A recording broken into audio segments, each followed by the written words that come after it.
Hi friends, welcome to my channel. This is AK Suman. So இந்த வீடியோவில் பார்த்தீங்கன்னா recent டேஸில் தெலுங்கு இண்டஸ்ட்ரியில் ரிலீஸ் ஆன court state versus nobody, so அந்த மூவியோட ரிவ்யூ பற்றி தான் பார்க்க போகிறோம். இந்த மூவி தெலுங்குல மட்டும் கிடையாது, தமிழ், ஹிந்தி, கன்னடம், மலையாளம் இப்படின்னு சொல்லிட்டு எல்லா லாங்குவேஜ்லையும் ரிலீஸ் பண்ணியிருக்காங்க.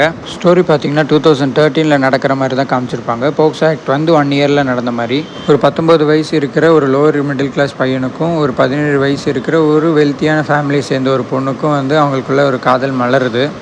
இந்த காதல் அவங்க மாமாவுக்கு தெரிய வருது. ஸோ அவங்க மாமா எப்படிப்பட்டவர்னா, ஒரு கௌரவம் ரொம்ப பார்க்குறவர், சுற்றி இருக்கிற அவர் யாரும் எதுவும் சொல்லிடக்கூடாதுன்னு அப்படின்னு சொல்கிறதுக்காக எந்த ஒரு எக்ஸ்ட்ரீமுக்கும் போகிற ஒரு டைப் தான் அவங்க மாமா. இது தெரியும் வந்தப்போ, இன்க்ளூடிங் போக்ஸோ ஒரு 4-5 ஆக்டை சேர்த்து இவர் மேலே வந்து போடுறாங்க. எல்லாமே பொய்யான வழக்கு. ஸோ இதுக்கப்புறம் அந்த பையனை வந்து எப்படி தான் காப்பாற்றினாங்க அப்படின்னு சொல்கிறது தான் இந்த கோர்ட்.